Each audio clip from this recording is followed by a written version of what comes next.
So there was one fellow in Europe who was a very wealthy man. Not only was he wealthy, he was a tremendous, great Torah scholar, and he started his own yeshiva, which he supported personally, and he was the dean. He gave the lectures. One time, one of his students said, I don't understand this mission.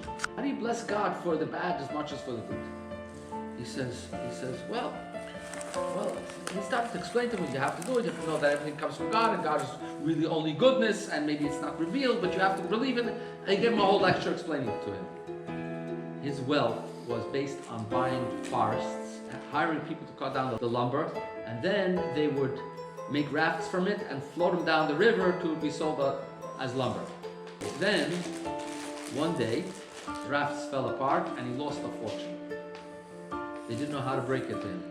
So one of his students asked him this question: How do you thank God for the bad as much as for the good? He says, well, he started to explain it to him.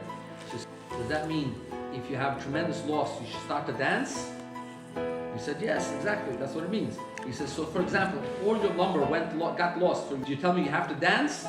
So he said, yes. So the student told him, okay, Rabbi, start dancing. And then he collapsed. When they revived him, he says, now I also don't understand the Talmud.